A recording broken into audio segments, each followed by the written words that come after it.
I think that recording. means it's recording. Yeah, we're good. Okay. All right. Well, okay. Oh, hello, David. You just got here. What's up, man? Nothing. Is this recording? Oh yeah, it's recording. Oh, cool. Good timing. Yeah, well, I hit it right when you showed up. I didn't test your mic, but I'm sure it's fine. I'm sure it'll be okay. Yeah. As long as it's pretty close. Yeah. It'll be good. But welcome, David Potashnik, to the AVA podcast. Hi. Glad to be here. You are, I guess, the official first guest. I thought you did a podcast with your three roommates. No, those are my buddies back home. 3 guests. Those didn't count because those were just that was garbage. All right. Well, I'm still honored. Okay. Yeah. Well, thank you.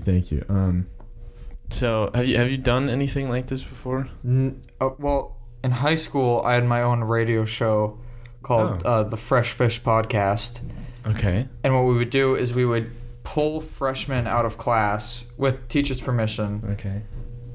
Which I don't see why the teachers would give us permission to pull their students, freshman students, like in the first month of school, to take them out of class, bring them upstairs to the newly built radio room, which most of them didn't know existed, and record a podcast where essentially all we did was bully them. What do you mean? What'd you do? Well, it wasn't bullying. There was no ill will. We just asked them questions and we tried to make them kind of uncomfortable. Mm-hmm. And we were like, what's the hottest makeout spot in school? I don't know, just it's just stupid shit like that, dumb, childish shit like that. I remember we asked this one kid about we said hello, how are you, so do you have any girlfriends? And he's like, there's this girl I'm seeing right now, but she won't let me finger her. Oh. Yeah, it was gross. It was this little kid wearing a trench coat, and he had a big afro. And we were like, Jesus Christ. It was this is the reaction we want, I guess, but we still have to show this to the principal because it's still through the school. Oh.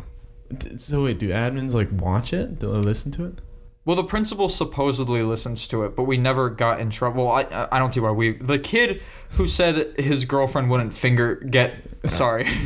who wouldn't get fingered by him didn't get in trouble. Okay. I mean, he's probably going to get in trouble for another reason, just by the looks of him. Yeah, especially with the trench coat. Yeah, with the trench coat and everything, you think we learn from our mistakes. Yeah. I've always wanted a trench coat. I've always liked just the way that looked. Yeah, you look like you want a trench coat. Thanks, David. No, but the market for trench coats only consists of actual businessmen, and even then it's businessmen over the age of 40, 50, older men. Yeah, and they look like supervillains. Yeah. Every businessman wearing a trench coat looks like a movie supervillain. The antagonist in every single movie. I disagree entirely. I think old men, especially with white hair, but aren't old, not senile. I think they can get away with a trench coat. They can get away with pretty much any fashion. It's weird. Everything they wear to me looks like they've always worn it and was this is my thing. Well, at a certain age, I feel nothing becomes threatening anymore. You know what I mean? Yeah. An old decrepit man with white hair and a trench coat. Usually, trench coat is scary, but when that old guy does it, I'm like, what can you be hiding? Anything. And if you tried to plant a bomb in your trench coat even, and it's you're so old, you probably forgot it at home. Yeah. Oh, you're probably naked under that trench coat, but it's endearing. It's cute. Yeah, it's oh, whoops, I forgot. Yeah. It's never he's trying to, disturb the public and be a nuisance to the public eye. I forgot. Oh, no. Yeah, oh, okay, sir, that's fine. Yeah. They can get away with so much. You know what? That's something I actually thought about recently is that, I think I saw a video of an old lady who's an old German lady, and they were at dinner and they were saying cheers or whatever, and the lady still said Heil Hitler and her grandchildren were okay, Oma, it's stop, you can't say Heil Hitler. Well, it's from a different generation. Yeah, exactly. It's like from a different generation. But when we're older, we have no excuse to be racist. Well, here's the thing. Here's the difference, I think. It's like, in a different generation, like, you can hear an old man, like, say something kind of derogatory towards women. You know, like, an old man will call... Like what? We'll call her, like, toots. We'll say, like, hey, toots, like, bring me this or that. Or, yeah, hey, broad. Yeah. And it's like, it's bad, but it's like, they are from a different generation. Yeah. But when a woman... When it's like... Like, all age generations, everybody, like, everyone knows Hitler was kind of like a notorious, like, trickster in history, like a notorious evil villain. Trickster? I don't know if that's a good one. He's a notorious villain through history. You know, you don't really have an excuse to say, like, Heil Hitler. It's not just like, oh, grandma. It's like, fuck you, grandma. You know? You should know better, especially since you lived through it. You saw the shit he did. Yeah, well, that's the weird thing, because I guess she was 100% on the let's take over the world thing, and then they lost. But she's just I presume she was just at home doing work or whatever while everybody else was off at war. And then she just gets the news like, hey, we lost. Like, walked out of the house. What's that? We lost? Ah, shit. Heil Hitler anyway, son of a bitch. And then the kids are just there on that supposed day where she finds out, and they're like, no, grandma, don't. Yeah. You silly Billy, it's been 60 so years. Yeah. Oh, speaking of crazy old people, I was at CVS this morning getting batteries for the recorder. Not CVS, Walgreens. Good distinction. Walgreens is I think the better store. But I was getting batteries, and I was in line, and as I checked out, dude walked behind me, was like, I need the phone number. I still didn't get your phone number of your manager, and wanted all this information, and like he was wearing like Velcro Skechers. Mm-hmm. They may not have been Skechers, but they were definitely. But like when you're at a certain age, again, it's like every shoe is a Sketcher. Exactly. Yeah. But no, he was asking for like the phone number of like headquarters, for like their manager's number, all these like information, and I don't know. Part of it kind of realized that like I don't know. I just hate people like that, because like all the employees were like smiling at each other, like, okay, dude, sure, we'll give you the phone number to Walgreens' HQ, and I'm sure you'll like send us destroying. But it kind of made me think about something else I've been trying to like change within myself, was that I wish I would have like said something, or at least like poked and prodded at that dude and been like, hey, what, like, oh, you want that number to HQ, like what happened, and like get him talking about it, because I'm curious at what did Walgreens employees have to do to get this guy to yeah, right, like HQ? Well, like what kind of Walgreens employee is like trying to sabotage this old man? What could have possibly happened? No, the dude looked ridiculous. Just like it been spit in my Oxycontin. Yeah, exactly. I opened up my pill bottle and a little fart came out. Yeah. No, but you know what? Actually, if I worked at a Walgreens and like I was, like 2 days away from retirement, I'd like probably fart in someone's pill bottle, close it up, and be like, prescription of this, old man, and run away. Do you change your voice when you work at Walgreens to be more I become teenager? Like a punk kid, yeah. This is like me when I'm 35 because I can't get a job anywhere else because I fart in everyone's appliances. Hey boss, here are those fucking faxes you wanted. Opens them up. You want to fart in my faxes? I like the idea of you being able to like compress your farts so that when they actually open things, there's like a gust, like an actual pressure. Yeah. Like the amount of technology and effort going into this prank is. It's not technology. It's just like in my like mind, the whole world is just my big cartoon. Oh, okay. Yeah. So you're just. I'm just a textbook narcissist. Oh, okay. Yeah. No, but that old man kind of got me thinking, because I really enjoy the show Impractical Jokers, and have you seen that show? No, I hear good things. So. Yeah. So it's just like 4 guys who are like an improv troupe, and basically, they'll usually be like 3 of them will be sitting behind some curtain or whatever, and they'll be in some public place, and they'll have one guy go out into public, and he'll have like a microphone in his ear, or in your butt, and then they'll tell him to do things, and he has to do whatever they tell him. And after watching like like several seasons of the show, you kind of realize that these guys can like do a bunch of weird shit and nobody calls them out on it. Like they'll just like fuck with people, and like everybody will just kind of like say nothing, and nobody wants to confront them or like stop it. And I kind of tried to put myself in that situation. Like if weird people were like stealing my food off my plate, like I probably wouldn't confront them. I'd probably just be like, whatever. Yeah. But I think I'd hate that. Like I would, like I want to be able to like say, hey, stop, or like question the dude. Yeah. Like I don't want to be like all these like everybody else who just is like, well, I don't want to do anything. Yeah. Human beings are very like non-confrontational. Like the other day, in the dining center, there was a homeless man eating mashed potatoes with his hands. Wait, he was in he was in the dining center. I don't know how he got in. What? Maybe he like stole a student's ID, and like since like the people who work at the like front thing are like kind of belligerent sometimes, they just like swipe and gave it back to him because really like this is kind of like a cliche, but there's not like look at me, I'm not like that far off from like a homeless guy. Neither are you. Like they would swipe and just be like, oh, he's a fucking film student. Yeah. And he was eating, and it wasn't the fact that he was in the dining hall eating mashed potatoes that made me want to confront him, but it was the fact that he was eating them with his hands. Yeah. And like just for like for his sake, I wanted to go up to him and like just hand him a fork. Yeah. But like in my mind, I was like, oh, this might be rude if I give him a fork, right? Yeah. Like here's me telling this guy how to live. Like he's gone through so much hardship with being homeless. So, you know, like the least I could let him do is eat with his hands, right? You know? Yeah. No. Yeah, I don't know, because a part of me, especially with that. Even with that homeless guy in the dining center and this crazy angry dude in Walgreens, like I just want to know what how did they get here? Like what's the source of this? Like I would like to go up to that homeless dude and be like, yo, are you a student? Why particularly are you eating mashed potatoes? Yeah, right. But what do you do if he says yes? What do you mean? Because you said you want to go up to him and say, are you a student? What if he just goes, yeah? Oh. Then you're going to look like a dick and be like, oh, sorry, I thought you were homeless. Well, I don't know. Yeah. Even in that situation, I'd be like, okay. It's like on multiple levels, like you're just being... And even if he says, like, no, what do you do after that? Well, get out. Stop eating, Mr. Homeless Man.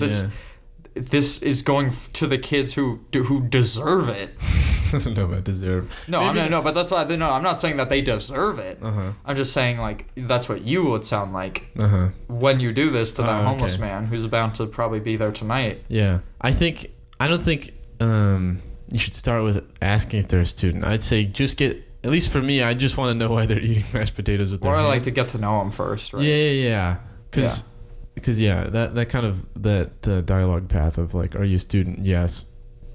Nothing. Yeah, what now? It's like, oh, can I get you anything else? Yeah. And then even then it's like, I don't know, if he's not a student, it's like not my job to kick homeless people out of the Yeah, right. Well, it's no one's job except for like the staff. Yeah. And it's like, you know, you think about that too. What if the staff went up to him and was like, you can't be here, sir. Like, you need to be a student. He's like, I am a student. Yeah. And then, you know, now the staff is accountable. I don't think you could get the staff in trouble for that. I just think like you could be insulted, and I don't think the staff would really care. They've got other things to worry about. Yeah, there's that kind of worry of being rude and like doing other people's job. Actually, last night, so I'm a bouncer at like a club, and there's another coworker named Leaf, and he's working the stairs telling people. Can I pause for a second? Yeah. I know. In my collection, in my archives of people named Leaf, this is like the 7th person. What? Yeah. Continue your story, and then I'll give you my Leaf story. Okay. Anyways, Leaf is I think he's also a construction worker, but he was working the stairs, and the stairs involves and telling people that this is not the exit's that way, because we try to keep one entrance, one exit, so it's nice and organized. And he was just fucking pissed off at people, because I guess last night everybody was being just annoying. It was like, oh, that's the exit? Oh, fuck off. You know, some people will fucking roll your eyes. Like, literally the exit's like 5 feet that way, and they're like, oh, I can't be fucking bothered to walk there. Right. Anyways, Leaf was just annoyed. And it's closing time, so everybody's leaving, and we just gotta make sure they don't have drinks when they're exiting. And like he was one of the cops, or just like a Boston PD, came in.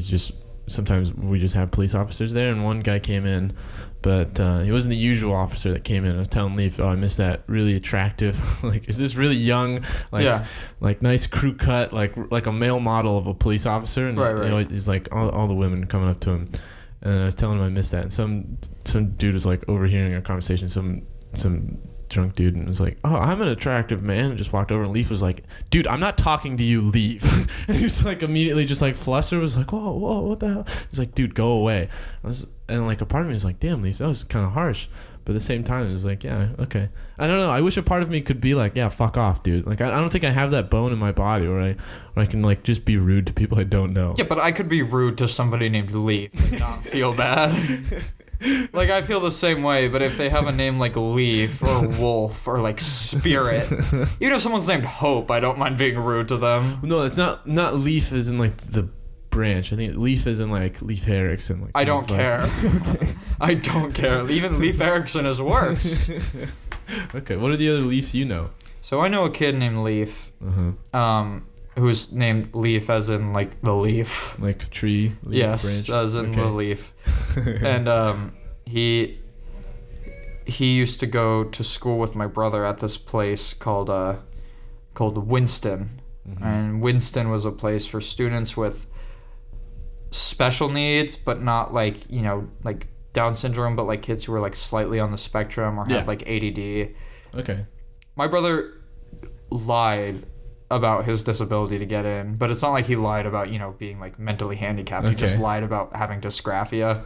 What is that? It's like when you have bad handwriting, I think. I'm probably offending people with dysgraphia. There's probably way more to it. But my brother was just like, I can't write very well. I can't draw a picture of a sword. I need to go to the special school. Okay. I want extra time on my tests. But so he made friends with this kid named Leaf, who used to live in the same neighborhood as us. And so, like, my brother didn't even like him, right? It was just like they knew each other, and Leaf really wanted to be his friend, and so he just ended up carpooling with us. Okay. And we used to like have to pick him up every morning, and he was like, he was a weird kid. He had something going on. What was his reason for being in the school? I don't know, but like I don't know like the textbook definition of what he had, but I know that like, okay, this kid isn't like lying about having dysgraphia, you know what I mean? Yeah. Like this kid has something. Yeah, what made you say that? I think that. What was Leaf up to? What was Leaf up to? Well, Leaf was really into swords. Was one thing. Just kind of like the way he spoke, like very like quietly, but like also very like directly, and with kind of like this aggression to his voice almost. Okay. And he was very honest. Okay. He said whatever was on his mind. Okay. Yeah. And that sounds. I'm not a doctor, but that sounds like autism. Yeah, well, I mean, I don't want to say because I don't know what. No, my stepbrother is like half autistic, so that sounds a lot like him, where he does not fuck around. He'll say whatever he believes. Yeah, right, and so I think maybe like mildly on the spectrum, but I don't think he. But again, it's not like he couldn't like function. He was a bright kid. Yeah, he was a bright kid. And he just went by Leaf, But I was 11 or 10 at the time, and I thought that was so cool. I thought that was the coolest shit. Go by Leaf. So I was really into Naruto at the time. Oh no. Yeah. So I was like, I'm gonna change my name to like Ice. Oh no. Oh no, David. No, well, I didn't. I stuck with David because like my mom like talked me out of it by saying David's a king, and I was like, awesome, sweet. Wait, you talked to your mom about changing your name to Ice? Well, originally I wanted to change it to Rick. What does that have to do with Naruto? It didn't, but I thought Rick was a really cool name. So you hated David? Yeah, I just thought David was lame. Okay. Yeah, and so like for a while I even like I told people and my parents like call me Rick, and they're like no, I refuse to call you Rick. And I'm like, why not? And they're like, it's just not your name. It's not cool, and it's not your name. Did you have a last name you wanted to change it to, or Potashnik was fine? I didn't really think about the last name, and Okay. like when I think about it now, it's like why didn't, like in retrospect, I should have changed Potashnik. Like David is fine. Mm-hmm. Potashnik is pretty lame. Mm-hmm. Maybe Potashnikov. Rick Potashnikov.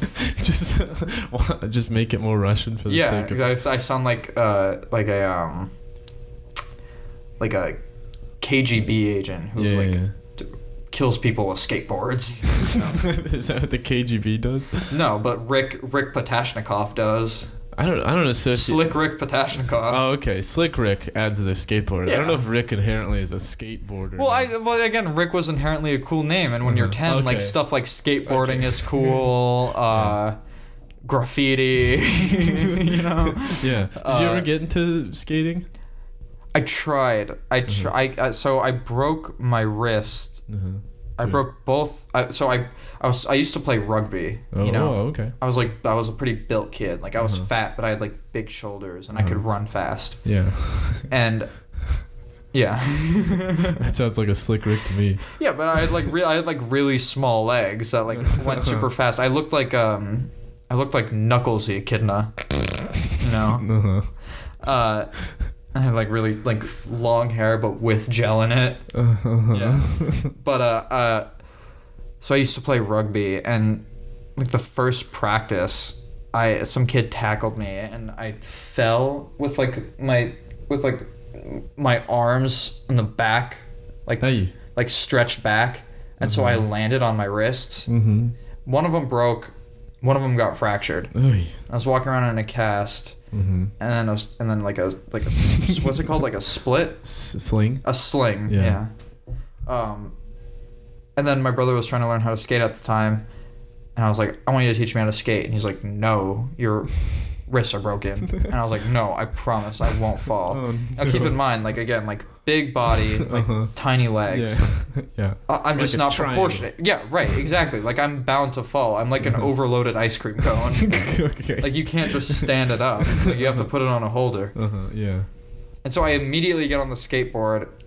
I put one leg on it, one leg on the ground. Mm-hmm. I do my first move, and I fall like a cartoon character slipping on a banana.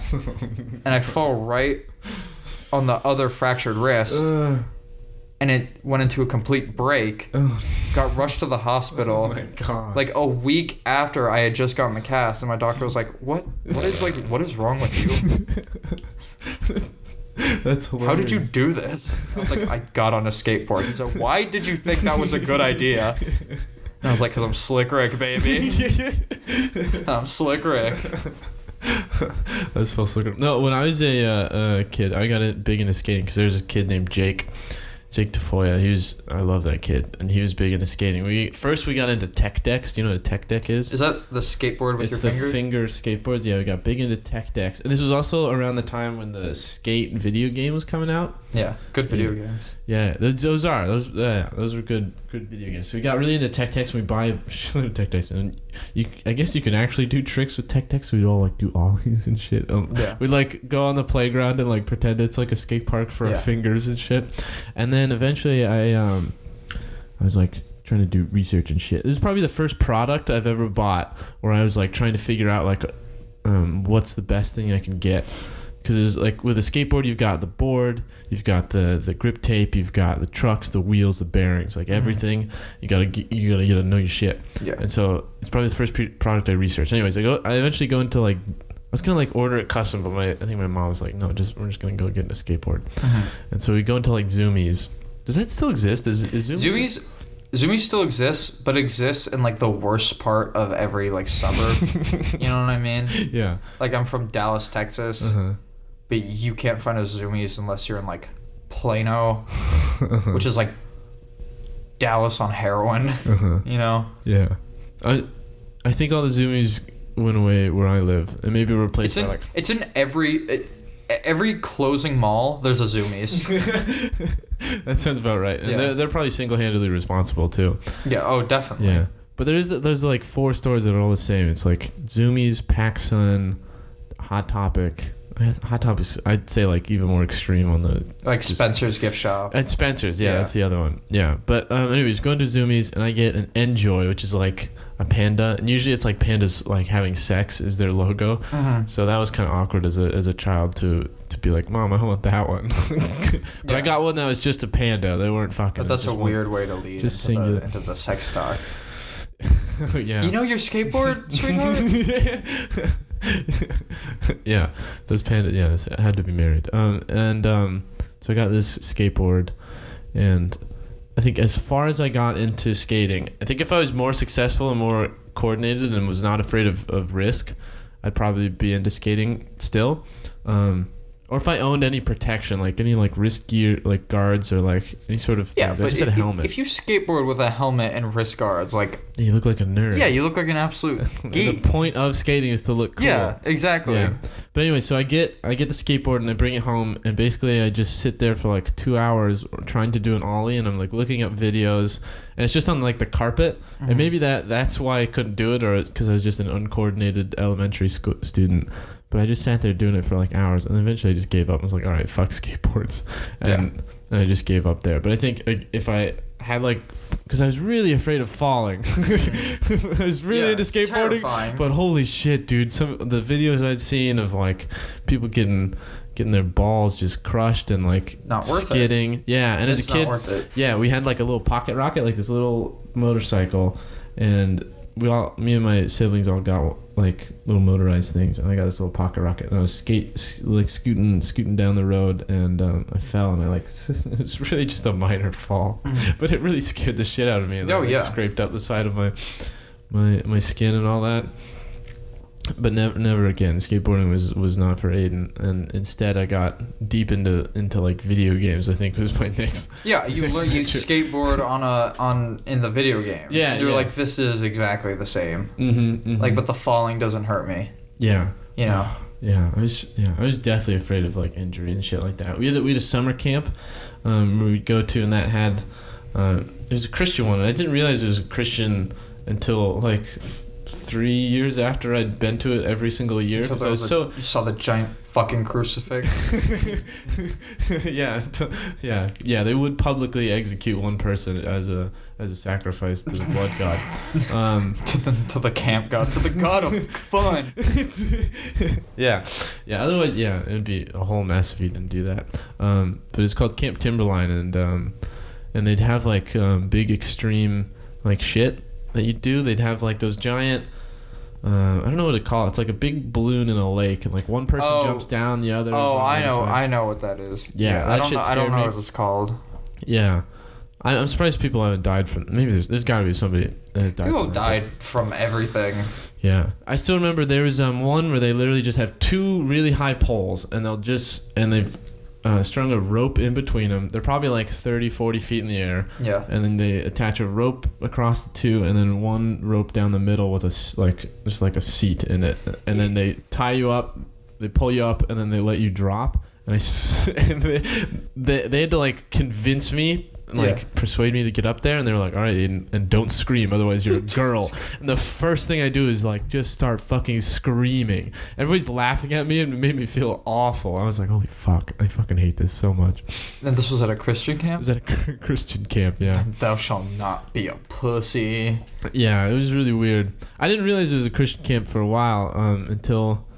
Because, like, as a kid, I guess I just, like, skipped over. Like, whenever they're talking about God, I guess I zoned tune out. You completely zone out. Like, okay, yeah, fuck off. I was like, when do I get to do the extreme shit? Yeah.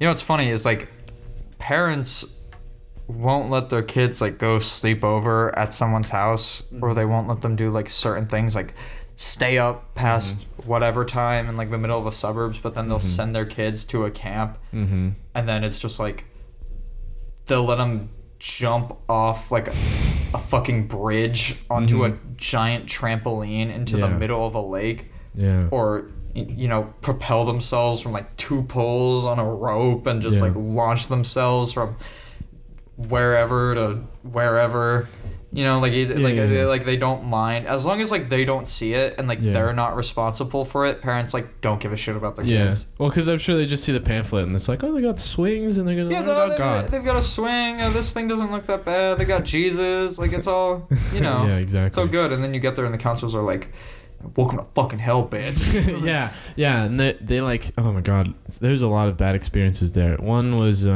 this wasn't really an experience, but the general rule was that we weren't allowed to flush the toilet unless we had pooped in it. So we it makes sense. Yeah, because I was like really fucking afraid. I hated the smell of all sort of like, I don't even know, just piss and shit. Yeah. So I'd always flush it when I was when I just peed because I just hated it. But then also in the back of my head I was like, oh fuck, we're gonna run out of water. Holy fuck. And we're like 12 miles away from society. It wasn't that far, but in my head I was like, holy fuck. Oh, like 12 miles. Yeah. Oh, we do. Yeah, and the counselors would like get mad at us for like flushing shit, and I'd get like fucking paranoid, like, holy fuck, I'm gonna fucking like die of like thirst here. And then also one day that like a storm came and they have like a big field where they play like football or whatever, and the storm was coming and everybody had to like rush inside because my buddy Bryce was out there and like lightning struck like one of the like some pole or whatever and like and like almost killed people. It was insane. But they also do weirdly, they like there's like it's men and women, like little boys and girls there, and they'll like force you to ask one out because they have like a dance. Yeah, the winter snowball. I don't know if that was what it was called, but they just have some sort of some high school used to call it the winter snowball. The girls ask the guys. Oh no! Wait, was that not it? No. That's like a Sadie Hawkins, I think is the name of it. Where the girls ask the guys, and then did a guy or like ever ask a guy or a girl ever ask a girl? Like, how old were you? This is in like elementary school, maybe middle school, so like between 9 and 13. See, now that is like really cruel to the kids who might like be gay or like are kind of experiencing that awakening. I was like, are you fucking kidding me? Yeah. Like I have to like that's so evil. Yeah, I never thought about it like that. No, the way they do it is we'd be sitting at like lunch or whatever, and the counselors would be like, all right guys, see that? They'd be like, whatever, that's cabin juju or whatever the fuck, some awfully racist Native American Camp Juju. And they'd be like, all right, go over to Camp Juju and ask the girls out. And this was like my like third or fourth year there, and I was just like so fucking done. Like I wasn't gonna like groom one out and be like, oh, I want Jessica. I was literally just gonna ask like the first girl that I saw. So that's what I did. I just go over and I was like, hey, do you want to go to the dance? She's like, okay. And then what ended up happening she was in like the same mindset as you. I'm just gonna say no, she's in the first guy who asked me out. Yeah, which was she's dead opposite. So what ends up happening is 2 days later we're at like the lake and just swimming or whatever, and I'm just sitting down, and then like her friends come up to me and was like, hey, Jessica doesn't want to go to the dance with you. but like Rebecca really does. I was like, ooh. Well, yeah, but Rebecca was like really gross and annoying. And I have this problem where when people are this goes back to the conflict with people. If people are annoying to me, and like they'll like if they like annoy me or something, I'll just kind of play along just because like I don't want to confront them and be like, haha, yeah. So this girl was annoying you by being ugly? Well, no. Fuck, I hate when people fucking do this. No, she just like fucking like she like trying to like tickle me and like fucking like be physically annoying, and like when you poke me, I'll make like funny noises, and then it's just cyclical, and they're like, oh, that was funny, let's do it again, and then I'll just get fucking annoyed, but they get a whole fucking laugh train out of it. And then so Rebecca or whatever was like, yeah, I really want to go out with this guy. And then so that it was a little damaging to my ego when one girl, because to me it was literally like, I literally don't care, I'm just gonna pick the first girl, like whatever the fuck, it doesn't matter, because that was just the way, because it was really nerve-wracking to be like 9 years old and right, but there's no pressure when it's like you set up the standard that's like, I'm gonna ask the first girl I see and I stick with it. But so then going into it, I like didn't realize, I was like, oh yeah, I guess maybe not everybody else has that in mind. And I was like, oh fuck, that's kind of sad that just, if I pick some random girl at random, odds are now she'll say yes out of obligation, and then and then her friends will come up to you and like just kill your ego. Yeah, exactly. So anyways, I go to the dance with Rebecca. This girl really annoyed me, and like, I guess I don't know how nobody ever told me this, but I guess for 3 years the rule was that you just dance with that girl literally once.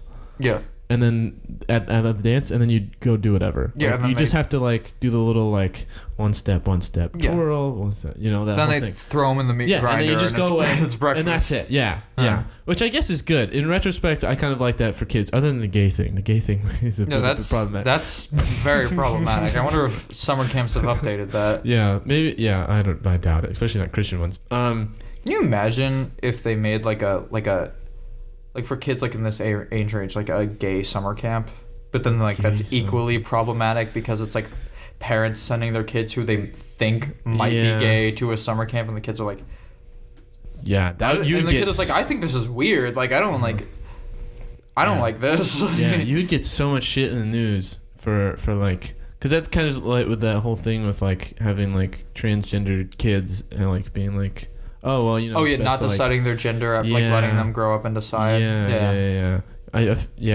Well, I guess it's little, or at least what the fuck is it? Not as important because it's just, I don't know, like a camp experience and not like surgery or whatever. But you get so much shit if like in the news they're like, mothers and fathers are sending their possibly gay kids sons to the gay camp. To the gay camp. Yeah. Oh my god. And then it's like, imagine it's like they send their boys and girls for like gay guys and like lesbian girls, and then they find like one of the kids, like one of the guys hooking up with a girl, and then they punish them for it. And then now that becomes a whole nother issue. and the camp counselors call the parents. It's like, we found your gay son making out with one of the gay girls, and like you need to come pick him up. And the parents are like, I can't believe this. What? Yeah, dude, that is a Republican's wet nightmare to yell. Yeah. Those people they're getting angry at being straight. Fucking goddamn. They're getting angry at the kids at the gay camp for wanting to be straight. Proof that gay marriage is a choice, and being gay is a choice. Yeah, exactly. Oh my god. Well, we're at 36 minutes, David. I guess this is the part where we cut to the skit or the sketch that you've written. Oh, great. Do you want to prime anybody for it, or? Am I reading all of it? Oh no! Right now. We'll record that later. Oh, okay. And then we'll put that in between the episode. No, okay, great. Do you want me to tell Aaron to come here so we can record it? Sure, I guess. Okay, you might have to put that on pause, and then. Oh no, that's fine. We can just keep going. And you'll just edit it later. Yeah. Okay. I guess we could record it live, but no, I don't know. We're not gonna record it live. You like just read and like not edit it at all? Yeah, I mean, look, it's your operation, man. Yeah, well, that's the thing. I don't know what the fuck I'm doing with this podcast. Because I don't know. Would it be better to record it live or to just pause, have like an actual sketch, and then continue? That is totally up to you. Okay, I think we'll just record it. Quote professionally. Okay, yeah, and good then we'll call. come back to it. But yeah, no, I've asked David and Aaron, and I guess anybody else who would be willing to make a sketch every week, an audio sketch, and we'll place it in the middle of these podcasts. So this is the first one. David, what are your expectations? Will people love this? Will this be a hit classic sketch? What should people know going into this? Or at least, I guess this weekly sketch thing you're doing now. What I expect is hopefully people will like it. I'll give you a little hint about this one. I read it to my mom recently, and she threw up in the sink when I was done reading it. Oh. Yeah. Okay, well... and I don't expect any of the sketches after this one to live up to that expectation. Okay, well, let's cut to the sketch. Hey, Mom? Yes, dear? Have you seen my cum dish? I'm sorry, your what? My cum dish? It's that dish in my room with all the cum on it. Timothy O'Flanagan! That's absolutely disgusting! Do not make up things like this. It's putrid! This is not funny! I don't want to hear any more about your cum. My cum? Ugh, gross, Mom. Why would I cum on my own dishes? It's Brett's cum. Brett? Brett Fleming, the captain of the football team? Oh my goodness! Do his parents know about this? Why does it matter if his parents know? We're not kids anymore. Let me grow up, Mom. I want to do adult things, like, eating my friend's cum. Now, Timothy, there's more to being an adult than sitting around eating cum all of the time. If you want to do adult things, why don't you go out and get a jab? Mom, lay off. Lay off? Timothy, do you really think that this is normal? Do you think that anyone could possibly be doing this? Honey, have you seen Timothy's cum dish? I've been looking all over the house for it. Oh my goodness! I can't believe it! My husband and our 17-year-old boy are eating cum! Whoa. Don't try to make me out to be some kind of pariah here. Everyone around town is eating this kid's cum. We just can't get enough of it. That's it! Nope, stop it! Oh, gosh darn it, who could that be? Hey Teresa, how's it going? Hi, Carol. Why are you calling? I was just calling to check in, How's Timmy, Henry? Where's Brett? Carol! You sound just like my family! Please don't tell me you're a part of this whole cum thing! You're the only family I know that has a cum dish. I'm coming over. What? Carol! Gosh darn it, she hung up. Great, now Carol's here, and she's gonna eat all the goddamn cum she can stomach. Are you happy now, Teresa? Well, can someone get the door and let her in? Who are you? Mom, don't be an ignoramus. That's our country's Surgeon General, Vivek Murthy. Oh, hey there, boys. Is Brett here yet? Mr. Murthy, I simply cannot believe that someone of your status would be supporting this kind of behavior. What can I say? I'm a sucker for Brett's cum. Oh, hey, gang, where's Brett? No! Get out, Carol! God damn it! Brett should be here by now. I'll call him. Brett, God damn it, where are you? We're all waiting around the cum dish for you to dispense. Vivek flew all the way from Washington just to be here today. Get over here. Oh man, Vivek's there? Damn it. Sorry, man. Not today. Grounded. Oh shit. Did your parents get mad about the cum dish? No. You know how supportive my parents are. I called my sister a bitch yesterday. Now I'm grounded for 2 weeks. No more cum dish for me, I guess. Well, what did he say? He's grounded.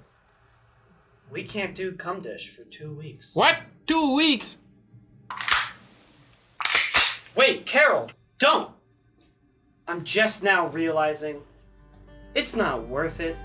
Guys, we don't need Brett or his cum dish. Don't you think after these 10 long years of doing cum dish, it's time that we move on? Doesn't it seem, I don't know, juvenile now? 10 years? You know what, kid? You're right. I can't be doing this. Come on, Carol. Let's get out of here. Why would I go with you? Get out, Carol! You know, Timmy, what you did just now was very mature. I'm so proud that you've grown up to be such a bright young man. Now, how about we put all this behind us and go get some ice cream? All right! Well, Teresa, at least it's all over now. Huh. I guess this is the dish. I wonder if I...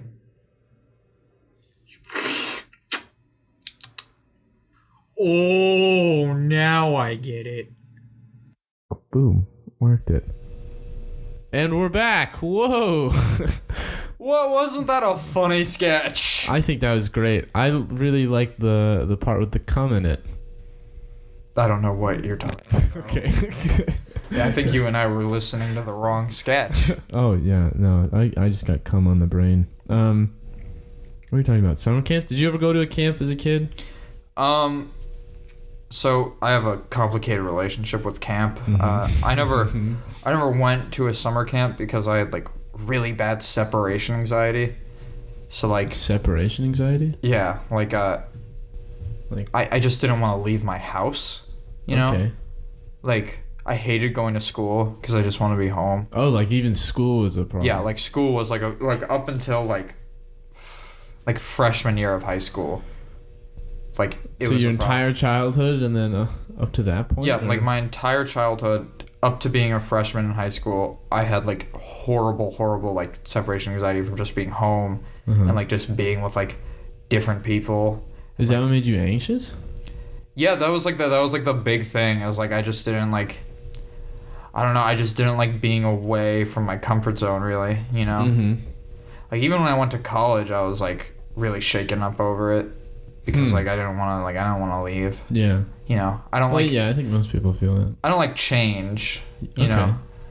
But so I never really went to summer camp, but my parents used to try to put me in day camps, which were like equally problematic. Except I did this one. So I did a basketball camp where it was like, since your parents are paying for it, like there's so much they can make you do. So I usually just like sat in the corner. I played video games. Like the coach would be mad because like kids would like stop playing basketball and come over to watch me play video games. And like they would want to play video games. Yeah. And then I went to a chemistry camp where we just like watched stuff burn. Like the counselors would just set shit on fire. Like was the entire camp just, hey, like here's a new way that we're gonna set something on fire, and the kids were like, yes, this is awesome. Yeah, because chemistry is like that, where it's like the best like show science, where you can just be like, hey kids, check this out. Yeah, like pour this one liquid works. into another liquid. And it'll blow up. Yeah, but you never really talk, like they'll just briefly talk about why that's happening. Like it's usually like, all right, welcome to chemistry, and they'll like do some exciting shit, and then be like, all right, let's it's like, oh, by the way, these chemical properties like mix together because of their temperatures, and it causes an explosive reaction, and everyone's like, who cares? Yeah, and even then let's it's like more stuff. Yeah, even then it's like, and this chemical reaction is way too complicated for us to learn about. In detail. Yeah, right. So we're gonna just right. So we're just gonna learn how to burn another thing. Yeah. But but then I went to a clay animation camp. Wait, how long were these camps? These were like 3 weeks. Oh, okay. Like 3-week camps, and then you would pick like 3 of them. Okay. And you would like do each one in kind of like a cycle. You know. So you did chemistry, claymation. I did chemistry, claymation, and then basketball conditioning, which is where just sprinting? it's where they condition you to be bad at basketball. In claymation, I really like claymation camp. I thought claymation was super cool. I thought it was very fun. I got in trouble for making a claymation short called Puss and the Magical Penis. And I never made it, but I was what's the magical penis? Puss. Puss? Yeah. Puss? I was in elementary school. I didn't know what puss was. Okay. And they were like battling. The villain was named Couscous. Okay. Yeah. God. Do you still have this animation? No, I never got to animate it. Like I was like making the characters. My teacher was like, he didn't get mad. He was cool. He was like, that's good, but you can't do that. And I was like, why not? Yeah. And he was like, I don't know, he probably said something like, it's copyrighted. It's been done. Go home and Google it. You'll see. This has been done 1 billion times. So instead I made something way less creative called Lizard Wizard. That sounds awesome. Yeah, it was cool. It was a clay animation of a lizard who was a wizard, and he made like concoctions in this giant cauldron. Yeah. Oh, mix in that chemistry. Yeah, exactly. I mixed in and he would make fat kids who weren't good at basketball. So I really went full circle at the summer camp. Yeah. But yeah, I didn't like camp. I didn't want to do sleepaway camps. And plus, like, why do I want to go to the middle of nowhere without like any luxuries a shitty bed, you know, hot weather, bugs, like a bunch of kids who are just riddled with hormones. You know, what am I gonna get out of that? I'm gonna get bug bites and insecurity. Like that's all that comes out of that. You know, at least at these like summer camps, I was like learning a skill. You know. At my camp, the best day of Camp Timberline was the last day, and that was like free day, because every day they'd like set us on a rigorous schedule. They're like, all right, you're going here and here and here and here, and lunch, then blah blah blah. But the last day, it was like, all right, we're gonna eat breakfast, and then you can guys do whatever the fuck you want. Yeah. And that day, everybody looked forward to it because it was like, holy shit, we can do whatever we want. Usually that just involved buying a Coke and like one of those ice cream cookie sandwiches and just eating it, and that was like. Yeah, and just like wait for the parents to pick you up. Exactly. That was the last day. But I remember when I visited my brother's like 6-ish years older than me, and I visited him in his house when he was in college in Oregon. It was in Eugene, Oregon, like the Ducks. I don't know if it's the Oregon University or University of Oregon, right? Okay, yeah, because they have a rival, and theirs is like the opposite. Like there's, you know, every state has University of and like the rivals. State University. Are they rivals or are they like? They're because it's like the Beavers is some other Oregon thing. Okay. Like Colorado has like Colorado State University, and then there's University of Colorado. And yeah, we have like UT and then LSU. Yeah, I think is our school. Wait, no, LSU is. No, TCU, not LSU. Yeah, Texas Christian University. Okay. The Horned Frogs. Horned Frogs. Yeah, what a shitty mascot. Yeah, there's high school at my town has the Lambkins. Is there like what's like a baby lambkin? like a baby lamb? Oh, that's threatening. Yeah, exactly. It's fucking garbage. No, what was I talking about? Oh, and then so I was visiting my brother, and it really reminded me like the way he was living. It was like he was like living with like 4 other college age guys, and they had like, you know, like a fucking goldfish bowl full of condoms, and like their house was disgusting, and they didn't have any soap in the bathroom. It was just this awful place. That's and so disgusting. It reminded me exactly, I told them this, it reminded me of like summer camp, but with like no counselors, where you just like let people do whatever the fuck they want, and with like no like outer judgment, and everybody you live with doesn't care what the fuck you do, because you're just kids too.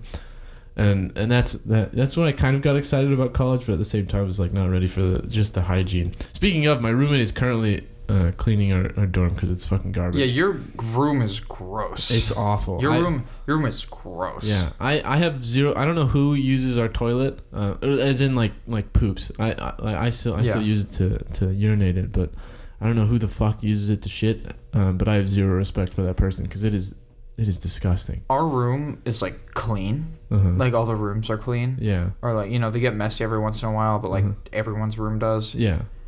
But like you go into the bathroom sometimes and it's like 6 guys, right? So it's like you have and like this guy's girlfriend comes to like sleep over like all the time. Like she's literally there all the time. And so we have this toilet, right? And you get like pee on the brim of the toilet, and then mix that with like 6 guys who are, you know, inevitably gonna jerk off, and then you have like that like crusted with like pubic hair. Yeah, exactly. Yeah. And then it's like no one is gonna clean it because it's like, I'm not gonna fucking touch your piss pube. Like, yeah, exactly. It's gross. Like no one wants to clean it, and then like I completely respect the guy who like hustles, you know, and like that's a real hustle. That's like a real Hurt Locker shit to go in there and like wipe that like thick crust. Yeah. No, have you met my roommate Philip? No, I've met Adam and Henry. Yeah. No, Philip was the one who, and Tristan. They I think they cleaned the bathroom last time, and he's cleaning it right now. Yeah. No, he's got like gloves and shit. I don't know how he does it. Maybe he was a janitor, or his parents were janitors. Maybe that's a genetic thing. Maybe he just cares about hygiene.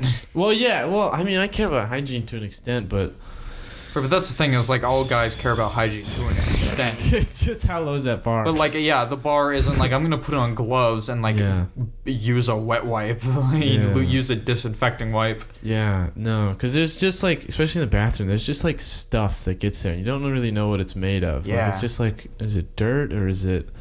I don't know. It's like kind of like a culmination of like dust, but then you get like packed together or something. I don't know.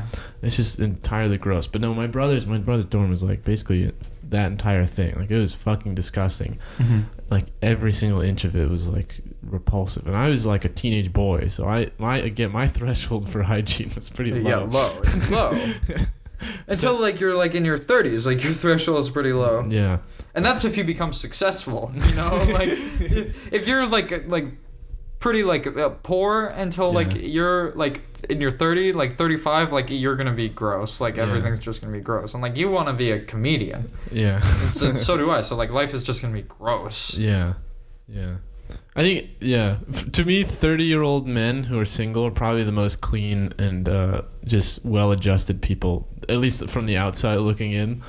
At least successful. What? Successful. Yeah. Successful. That's there probably, you go. there's a big caveat there. Like people who like have some sort of full-time job. Yeah. Dress professionally. Yeah. Wear cologne. On a regular Career basis. first. Yeah.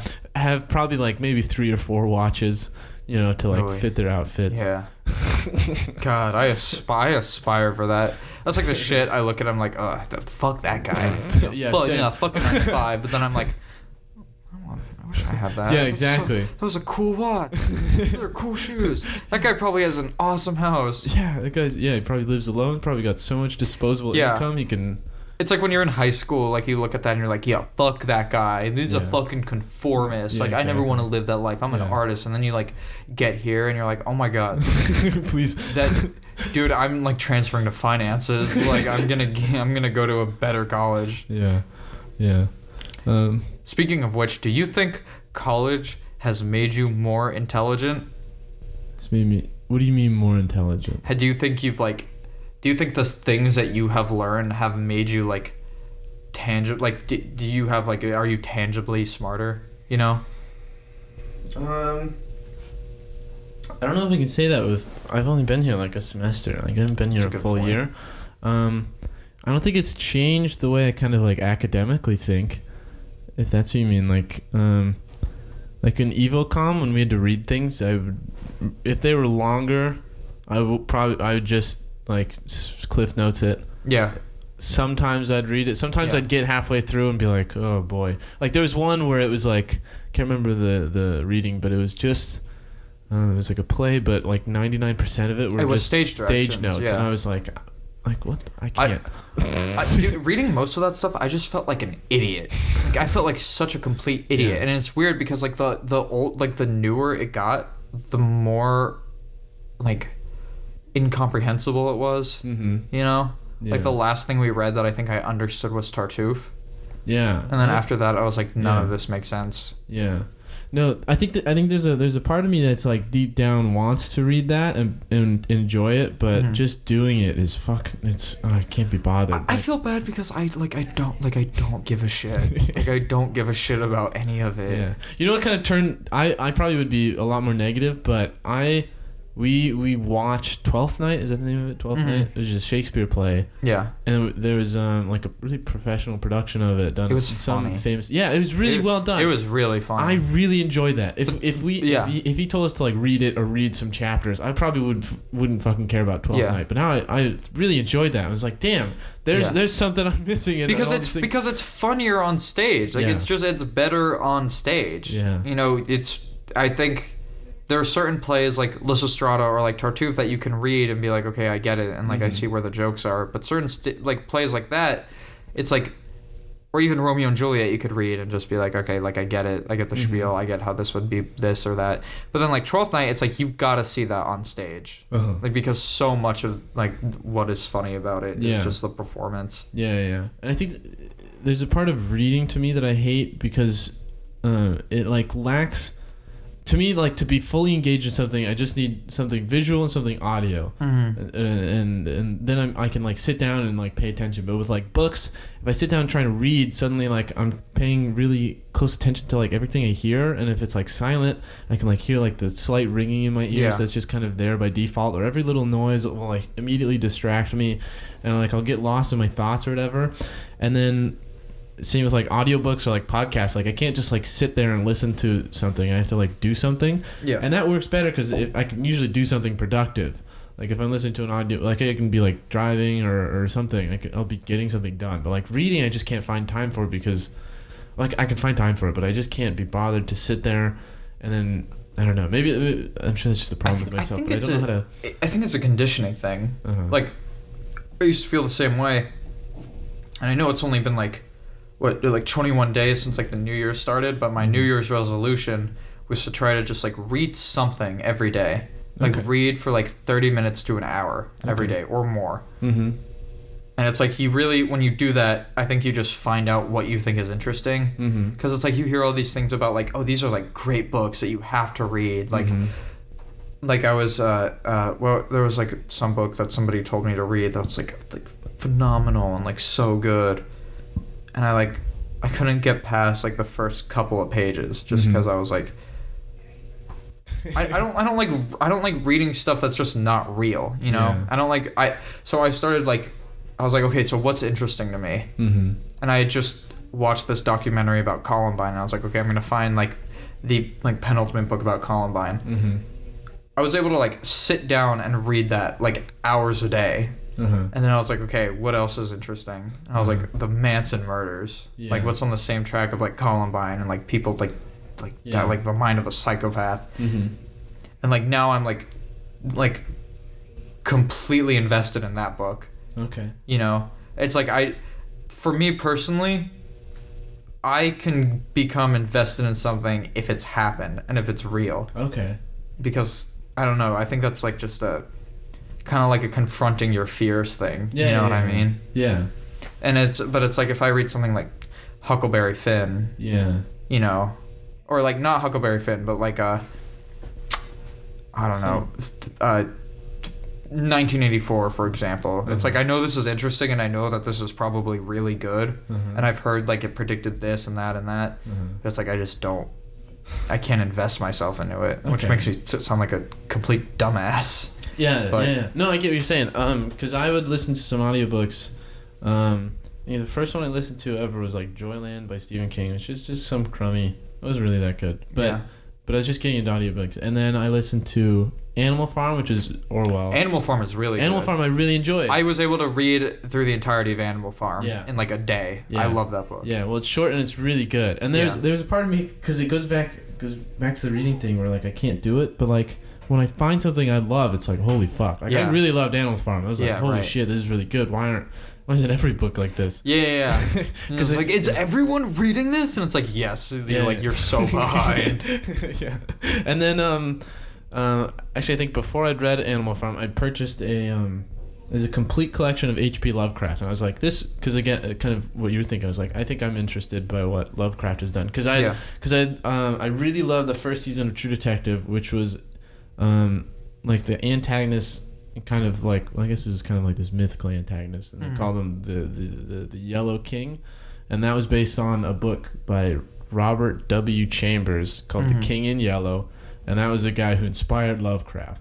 So I read The King in Yellow on the audiobook, and I loved that. It was very weird. It's like short stories that are kind of related, and they all have to do with this kind of like mythical, like super being called like Yithel, and he like that sounds interesting. It's really creepy. And Yithel sounds like a Yiddish grandma. Yeah, yeah, exactly. And there's some really good stories in there, and I really like short stories as well. Like, especially for like. Because again, reading, like, it's hard to capture my attention for a bit, but if like something's really engrossing and it can do it in like 5 pages or something, I can crush that. But that's what Lovecraft did. So he wrote a bunch of like short stories, but the problem is that I was like going through one by one, and there were some that I really hated, and they were just like, because they give you a little forward, and it's like, oh, Lovecraft wrote this for a newspaper in 1812, and he didn't really like it.